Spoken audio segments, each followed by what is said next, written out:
é o seguinte, o que a literatura fala para tentar simplificar a vida acadêmica?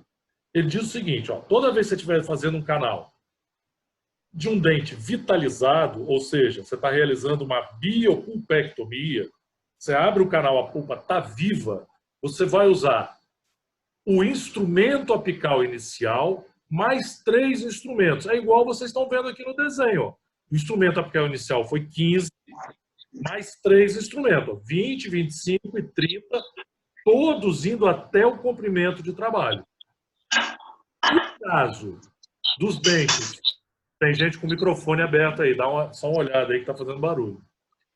Em caso de dentes com a polpa necrosada, né, ou seja, em canais que houve a morte do tecido pulpar, né, e infecção concomitante, você usa o instrumento apical inicial mais 4. Então, esse exemplo aqui, se fosse uma necrose, seria 15, 20, 25, 30 e o instrumento 35. Ok? Por que essa diferença? Porque quando você aumenta um instrumento, você aumenta o desgaste da dentina radicular, eliminando uma quantidade maior de biofilme e micro-organismos. Ok? Isso é importante vocês terem em mente. Então, você está fazendo um canal, o preparo do canal radicular em todo o comprimento de trabalho envolve, nesse primeiro caso, 4 instrumentos. Ele fala que é o IAI, que é o 15, mais 3, 20, 25 e 30. E em caso de necro, são 5 instrumentos. O IAI mais 4, aí seria 15, 20, 25, 30 e 35. Né? Lembrando sempre de irrigar entre cada uma das trocas desse instrumento. Trocou o instrumento, irriga. Trocou o instrumento, irriga, para ajudar na limpeza e desinfecção do canal. Quem não entendeu isso? Professor, entendi, mas esses instrumentos, eles são para algum dente específico? Ou esse aí, exemplo, eu posso dar tanto para um canal de um incisivo central superior, quanto para um primeiro molar? Sim, sim. Na verdade, isso vai depender só do diâmetro do canal que você está instrumentando. Entendeu? Não existe instrumento específico para um dente, ou para uma raiz, ou para um canal. Existem instrumentos específicos para o diâmetro de um canal. Entendeu? Tá? Então, assim, o instrumento 15 ele serve como IAI nos canais que têm um diâmetro similar a esse instrumento. Tá? Não sei se você entendeu o que eu quis dizer. Entendeu? Entendi, mas aí no caso, exemplo, se meu instrumento inicial não for o 15, no caso for o 20, aí eu jogo o último para o 35, né? Eu vou usar sempre na bioplastamia 1 mais 3. Isso. Se for uma NEP, você começar com a 20, é 20, né? 20 mais 4, aí eu sigo. 35, 40. Se você começar com 40, você vai terminar onde? 40, 45, 50, 55, 60. E assim por diante. Tá? Então, não existe um instrumento apical inicial genérico. Não. Vai depender única e exclusivamente do diâmetro do canal radicular. Fechou a questão agora? Sim, ok. Obrigado. Beleza. Segue, então. Bom, aí imagine, o que você está confeccionando quando você chega lá no último instrumento, no seu instrumento de memória. Você ampliou o canal radicular até aquele 1 milímetro próximo ao forame. Então, olha o que vocês construíram ao final desse procedimento. Então, veja essa foto aqui, ó, inferior do lado direito. Né? Então, vocês, olha só, ampliaram o canal até nessa regiãozinha aqui, ó. Depois você vê, ó, nesse aumento aqui, que tem uma região mais estreita. Essa região mais estreita é aquele último milímetrozinho que vocês respeitaram. Alguém tem ideia para que serve esse milímetrozinho aquém ali? Alguém tem uma ideia do que ele pode servir? Na verdade, pessoal, se vocês não têm ideia, é exatamente nesse ponto aqui que a gente construiu na verdade, um anteparo para receber o material obturador. Tá? Então, o que acontece? Se vocês usaram o IAI 15, for até o IM 40, aí vocês vão pegar lá aqueles cones de gutta-percha que vocês compraram, vão pegar aquela reguinha calibradora, vão botar a gutta-percha no buraquinho número 30 e vão cortar a pontinha. Aí o que você fez? Você transformou aquela gutta-percha numa gutta-percha de ponta similar ao instrumento número 30. E aquela gutta-percha, quando você colocá-la dentro do canal radicular, ela vai se encaixar exatamente naquela casinha que você construiu para receber, aquele receptáculo que você construiu para receber a gutta-percha. Esse receptáculozinho ali é chamado de batente, ombo, parada ou ainda degrau apical. Na maioria das vezes chama de batente apical. Né? Então você construiu ali, por meio do uso de uma sequência de instrumento, um batente, ou seja, o ponto de parada da instrumentação, que equivale ao comprimento do trabalho do dente, né? O comprimento total menos 1, e é ali que a gutta-percha, na hora de você obturar o canal, ela vai se encaixar. Ok? Mas por que ela tem que se encaixar ali? É uma medida de segurança. Senão você pode empurrar essa gutta-percha e ela passar pelo forame apical. E a gente não quer isso. Ficou claro isso? Alguém quer tirar alguma dúvida?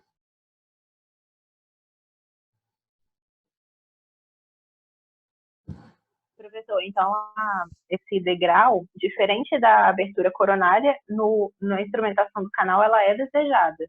Porque na abertura coronária, não. Não, a abertura coronária não pode ter degrau, porque o instrumento tem que entrar com facilidade dentro do canal. Esse degrau apical, na verdade, é um anteparo. Esse é desejado. Ele é um anteparo que você construiu mecanicamente com a sua sequência de instrumento para poder... Não sei se você está entendendo. Isso aqui é uma cone de gutta-percha, isso aqui é uma raiz. Para poder travar o seu cone de gutta-percha para, na hora que você for obturar, ele não passar pela pontinha da raiz. Então, realmente, esse degrau, ou chamado, melhor dizendo, batente apical, ele sim, ele é benéfico. Né? A gente quer realmente construir esse pequeno degrau. Tá?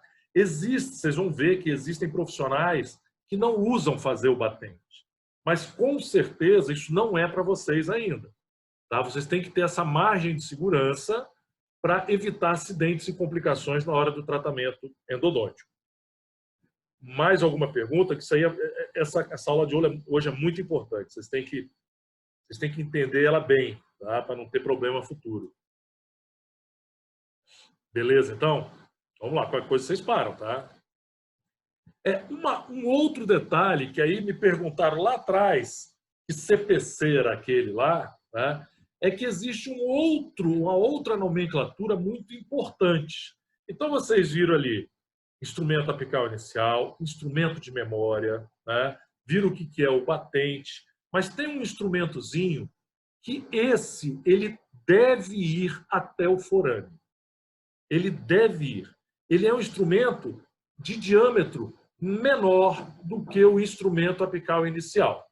Tá? Então, se, por exemplo, aqui seu instrumento apical inicial, por exemplo, for 20, aqui nesse exemplo que eu estou mostrando, aliás, desculpe, nesse exemplo aqui, esse já é um instrumento de patência. Então, seu instrumento apical inicial, ele provavelmente for um 25. Tá? O instrumento 25, ele vai a 1 milímetro aquém do forame. O instrumento 20, que é o instrumento de patência, ele tem que ir no forame. O que significa patência? Acho que eu já comentei isso para vocês. Ele vem do inglês pathway, né, que é, na verdade, uma tradução grosseira, é passagem. Né? É o instrumento que passa pelo forame. Qual é a finalidade do instrumento de patência? Tá? Vamos lá. Bom, deixa eu adiantar aqui. Deixa eu puxar aqui para frente. Na verdade, o instrumento de patência, ele mantém o canal aberto, sem raspa de dentina, desobstruído durante todo o preparo do canal.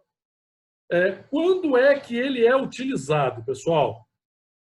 Então, vocês viram lá que eu disse que na sequência do preparo, vamos dar um exemplo, você começou com IAI 25 e terminou com IAI 40, 25, 35, 40. Tá? Aí eu falei com vocês que entre cada um desses instrumentos, toda vez que você troca de um instrumento para o outro, vocês irrigam o canal com hipoclorito de sódio. Outra coisa que vocês têm que fazer nesse momento, tá? Então você, na troca de instrumento, você irriga e faz a patência do canal radicular. Ou seja, então você, o último instrumento, vamos dar um exemplo, foi 25, ele ficou a 1 milímetro, olha só esse exemplo aqui. Ó. Ficou a 1 milímetro. Então o autor está dizendo que esse instrumento foi a 22 milímetros de comprimento e ficou a 1 milímetro do forame. O instrumento de patência, ó, número 15, menor do que o 25, foi até o forame, ó, até 23 milímetros, fazendo a limpeza desse canal. Se vocês não fizerem isso, as raspas de dentina produzidas no preparo do canal, no preparo mecânico do canal, vão se depositar nessa região. Tá? E isso pode trazer complicações sérias no futuro, vocês vão ver daqui a pouquinho. Tá bom? Então, olha só, entre cada instrumento que vocês trocam, além da irrigação, faça a patência, levando um instrumento de menor calibre do que o instrumento apical inicial até o forame apical. Ah, professor, pode passar um pouquinho? Pode. O quanto ele pode passar? Tolerância, 1 milímetro. Ok? Então ele pode chegar, se ele chegar no forame, já é patência. Se passar um pouquinho, até 1 milímetro, beleza. O que você não pode é arrombar o canal. Aí é tudo manual, né, professor? Eu vou regulando, né, a altura de entrada do instrumento. Manual. Vocês vão aprender lá no laboratório. Se Deus quiser, assim que te acabar essa paralisação, vocês vão fazer tudo isso aí manualmente. Tá? Tudo manualmente. Entendeu? Então vamos lá. Vamos falar um pouquinho mais. Olha lá, o instrumento de patência. Ó. Olha onde é que está o batente, né? E olha a patênciazinha. Passando lá delicadamente pelo forame. Ok? Então, como eu falei, ó, você pode chegar no forame, como pode passar um pouquinho por ele. Tá? Então, olha lá, por definição, patência é a manutenção do canal principal patente, ou seja, aberto e desobstruído, durante o preparo do canal radicular. Para a gente ter certeza de que a gente tem o domínio do canal, que a gente consegue, a hora que quiser, chegar lá no forame. E isso vocês vão ver que é importante. Então, como eu falei para vocês, ó, a patência assegura o forame, que o forame foi atingido em toda a extensão do canal. Tá? Aliás, desculpe, que o forame foi atingido e que toda a extensão do canal está sob o domínio do profissional. Ou seja, a hora que eu quero, eu posso chegar lá no forame apical. Né? Professor. Oi. Só para ver se eu entendi. Então, esse instrumento de patência, ele é o último a ser utilizado? Não. Ele é utilizado a cada troca de instrumento. Se você, entendi. no seu tratamento, né, construção do batente, né, o IAI 30 e o IM, deixa eu ver, 35, 40, 45, né, o instrumento de patência vai ser utilizado entre o instrumento 30 e 35, entre o instrumento 35 e 40, entre o instrumento 40 e 45. E entre cada troca de instrumento, você faz duas coisas: irrigação e patência. Tá? Então, a cada troca de instrumento, irriga e passa o instrumento pelo forame. Irriga e passa o instrumento pelo forame. Ok? Kleber. Oi. Mas isso, para você, não tem possibilidade de atrapalhar a formação do batente? Não, não. Não, porque o instrumento de patência... Ele é mais fino. Ele passa passivamente pelo forame. Entendeu? Não tem risco de eu fazer mais pressão para as laterais e tirar o batente. O instrumento de patência, quando vocês escolhem o instrumento de patência, ele é o primeiro instrumento que se adapta ao forame. Entendeu? Por exemplo, Vocês na odontometria descobriram que esse canal tem 21 milímetros, ok? E você vai fazer o preparo do canal com 20 milímetros, correto? Então, beleza. Aí então, digamos que o IAI que você elegeu foi o 30. Você sabe que o instrumento de patência é menor. Então, por exemplo, você pega o 15 e testa. Passou? Ou 15 ou 10. Se o 15, por exemplo, ficar meio arrochado, forçar, pega o número 10 e testa. Aí aquele instrumento que chega lá no comprimento do canal é um instrumento de patência. Então ele chega ao forame, mas ele trabalha de forma passiva. Você está desgastando dentina. Você está limpando o forame. Entendeu isso? Entendi. Uhum. Mas no caso, professor, eu pego, então, exemplo, se o meu instrumento inicial, se o IAI foi 30, meu instrumento de patente vai ser menor que 30? É isso? Sempre menor. Sempre menor.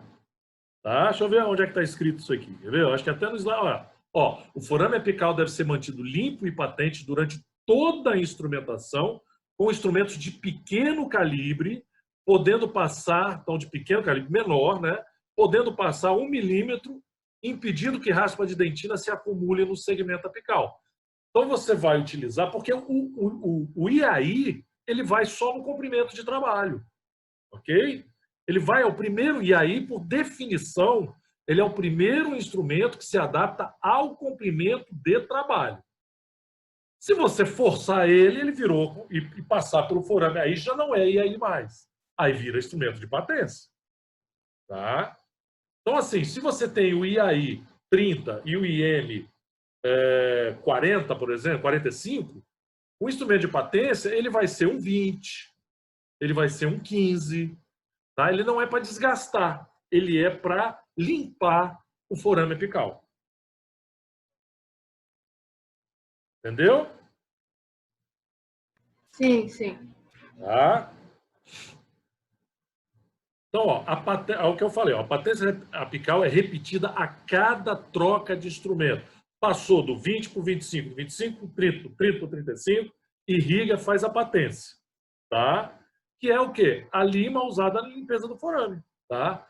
Então, ó, ainda botei amarelo aqui, ó, instrumento de numeração menor do que o instrumento apical inicial. Vai ficar bem claro para vocês. Então, outra, eu estou gastando um tempinho na patência, que ela é bem interessante. Então, vamos lá. Você quer ver um dado curioso? Olha só. Olha esse forame aqui. Esse forame aqui está entupido. Ó. Esse forame está entupido. Porque alguém fez o preparo do canal e não fez a patência. Raspa de dentina se acumulou. Só que quando você deixa acumular raspa de dentina, às vezes você não consegue mais fazer a patência depois. Tá? Porque você literalmente soca a dentina naquela região. Tá?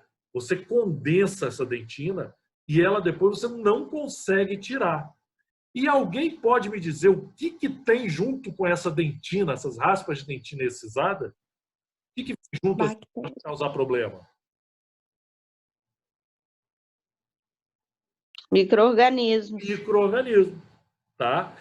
Ó, ficou provado que num milímetro apical de um incisivo central superior, no milímetro apical, tá? Só na pontinha, tem cerca de 100 mil micro-organismos. Então, 100 mil micro-organismos pode muito bem iniciar ou manter uma lesão apical. Tá? Estão entendendo a importância da manutenção da patência? É limpar mesmo. Quando você limpa o canal com a patência, você permite que as soluções irrigadoras cheguem à região do forame, tá? Permitem que, com esse procedimento, micro-organismos sejam removidos pela ação mecânica e pela ação química. Ok? Se você não quer ter uma condensação de dentina, restos pulpares e bacterianos no segmento, no milímetro final desse seu canal, você tem que realizar a patência. Tá? Professor? Um canal patente, olha aqui onde foi feito o batente apical, olha o instrumento de patência passando pelo local onde você fez o batente, tá? Chegando até o forame, e olha aqui um canal com o seu segmento, seu milímetro apical, segmento não, o segmento está errado, o segmento é maior do que isso, né? Milímetro apical obstruído com aspa de dentina. Então, esse tratamento aqui pode ser que ele esteja fadado ao insucesso por causa da presença de micro-organismo nessa região. Professor? Alguém vai perguntar, e se for bio? Bom, se for bio e não tiver micro-organismo, se você não jogou micro-organismo, você manteve o controle séptico do canal, é uma coisa. Agora, se você pôs a mão, se você levou bactéria dentro do canal e ela se acumulou naquela região, você vai ter problema. Professor, a Bárbara está querendo falar, mas acho que o áudio dela está baixo. Então fala, Bárbara, bem perto aí do microfone. Oi, tá escutando? Baixinho, mas estou. Meu microfone tá horrível. Então grita, Bárbara. Eu quero saber se a cada vez que você faz a patência, você faz durante a irrigação. Usa um instrumento, irriga e faz a patência. Eu troco esse instrumento de patência ou é sempre o mesmo? Sempre o mesmo. Ótima sua pergunta. O tamanho... É sempre o tamanho mesmo. da lima eu vou mudando. Por exemplo, eu começo com 20, aí eu irrigo, uso o instrumento, passo para outro, mas esse instrumento de patência é o mesmo, não é? Exatamente. Você elege o seu instrumento de patência e mantém o instrumento de patência ao longo de todo o preparo do canal. Foi excelente a sua pergunta. Eu te garanto que muitos de vocês iam ter essa dúvida. Obrigado, Bárbara. Obrigada a você. Quem mais tem algo a perguntar? Então, olha só, esse dente aqui, ó, esse canal, não foi feito a patência. Tá? Sabe o que acontece, gente? Olha bem, raciocina. Digamos que vocês fizeram a odontometria. Né? Aí, esse canal aqui, sei lá, deu 19 milímetros. Né? À medida que vai entupindo de dentina, daqui a pouco seu instrumento não entra mais 19. Juntou tanta dentina, ela foi se condensando, que agora ele entra 18, entra 17, entra 16. Aí daqui a pouco, na hora que você se dá conta, você vê, gente, eu estou perdendo o meu comprimento de trabalho. Né? O meu comprimento de trabalho era 19 milímetros, que eu determinei na odontometria, não fiz a patência, agora eu só consigo entrar 16 milímetros. Aí sabe qual é a tendência do profissional? Forçar o instrumento para ver se ele chega no comprimento de trabalho. E aí ele começa uma coisa que se chama desvio do canal. O instrumento ele é mais rígido do que a dentina. Então, assim, se o canal é curvo, principalmente, ele não vai conseguir tirar a dentina condensada e vai tentar seguir reto pela dentina. E aí começa a projetar uma coisa chamada degrau. A formação de um degrau, que é o que vocês estão vendo aqui, ó, nessa foto aqui na sua direita. Tá? Entenderam essa dinâmica? Ó, você perdeu a patência, deixou juntar a dentina, ok? Depois descobriu que sua odontometria, seu comprimento de trabalho está diferente do que deveria ser, começa a forçar o instrumento, em vez do instrumento fazer essa curva, o instrumento sempre tende a ir reto. Tá? E ele começa a perfurar essa raiz, o que a gente chama de degrau. E aí, se você não se der por satisfeito e continuar, aí acontece o que a gente chama de perfuração radicular, que foi o que aconteceu aqui. Aí você vai o quê? Perfurar essa raiz, e agora você vai fazer o que a gente chama de falso canal.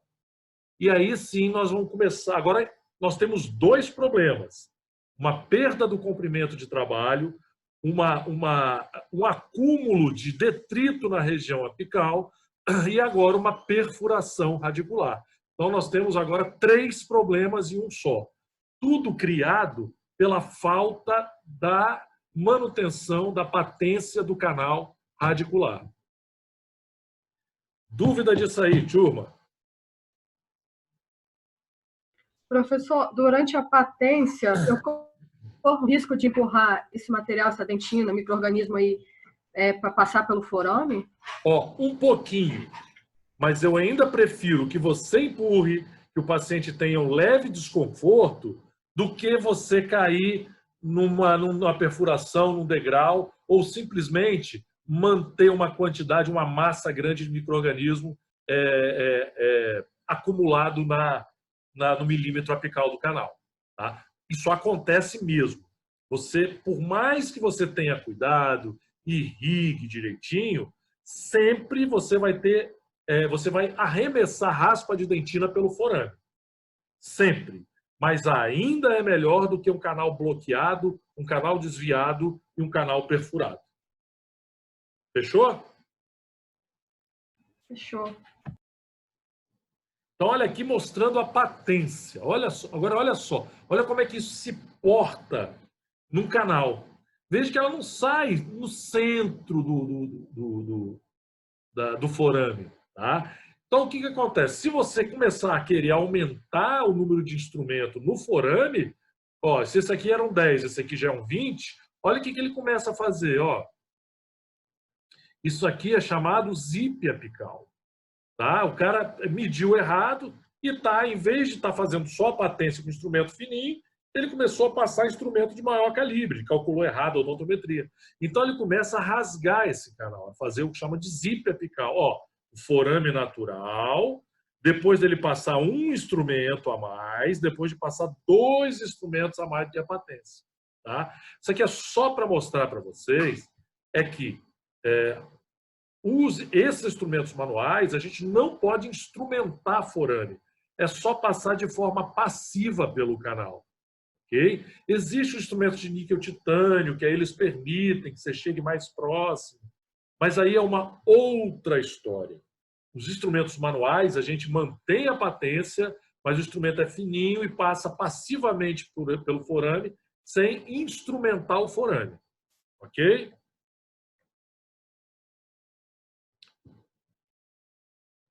Bom, alguma dúvida até aqui, gente? Ó, instrumento apical inicial, instrumento de memória, instrumento de patência e a finalidade de cada um deles? Quem é que tem algo a falar? Que agora a gente vai mudar da água para o vinho aqui. Então, vamos lá. Bom, eu lembro que eu comecei a falar sobre os movimentos para vocês e falei que, num segundo momento, a gente ia voltar a falar dos movimentos no interior do canal radicular. Não adianta nada você estudar com quantos instrumentos você usa, quem é o instrumento de patência, se você não sabe o que fazer com esse instrumento, qual movimento que você tem a fazer. Vocês já estão mais ou menos familiarizados e não tem muita coisa a mais do que vocês sabem, não. Mas vamos dar um feedback, um recall aqui nessa informação, para ver se alguém tem alguma pergunta. Então, o primeiro deles que a gente falou é o movimento de exploração ou cateterismo. Tá? Então, ó, é aquele movimento de penetração, giro à direita e esquerda e tração com o instrumento folgado dentro do canal. Tá? Então, o instrumento solto dentro do canal, os canais mais amplos. Né? Quando é atreziado, não tem jeito, ele trabalha aderido às paredes. Okay? Então, isso aqui eu acho que não tem muito o que falar. Mas um detalhe importante é o seguinte, que ele é utilizado para o conhecimento da anatomia interna, esvaziamento inicial do canal e, às vezes, esse instrumento de cateterismo a gente já pode até usar para fazer odontometria. Tá? Mas isso aí é tranquilo, vocês vão ver na prática como é que isso funciona. Okay? Então, você faz o esvaziamento do canal, né? Chega bem próximo ali, aqueles 2 milímetros aquém do comprimento de trabalho. Se ele se ajustar naquela região, você já faz a radiografia de odontometria. Ok? Aí você determina o comprimento de trabalho. Vocês viram também o movimento de alargamento com rotação parcial. Esse movimento é muito utilizado para cateterismo de canais atreziados. Você introduz, gira à direita e traciona. Introduz, gira à direita e traciona. Esse giro é mais ou menos de 1/4 de volta a meia volta. Então, você trava as espirais na dentina e traciona, fazendo cisalhamento da dentina radicular. Tá? E aí a dentina vem aderida aonde? Aos sulcos helicoidais, né? Ou seja, aquele espaço, aquela valeta que fica entre cada hélice dos instrumentos. Okay? Então, a indicação desse movimento é o alargamento do canal atresiado. Tá? Então, e sempre, aí não tem jeito, né? Se o canal está atresiado, esse instrumento, ele sempre vai ter um diâmetro maior do que o canal. Né? Porque você tem que penetrar, ele trava na dentina quando você gira e você traciona. O outro movimento, que é o chamado movimento de alargamento com rotação alternada, que você faz uma alternação desse giro dentro do canal, também é chamado de força balanceada, é muito utilizado. Tá? Então, olha só, consiste no movimento de avanço, avançou aqui o número 1, rotação à direita e rotação à direita e depois rotação à esquerda. E depois tração do alargador no canal. Então, penetra, gira à direita, aí você, com pressão, sempre fazendo pressão apical, você trava as espirais na dentina, gira para a esquerda, aí você vai fragmentar essa dentina e traciona. Esse movimento de giro para a direita e para a esquerda, você tem que sempre imprimir uma pressão em direção apical do canal. Tá?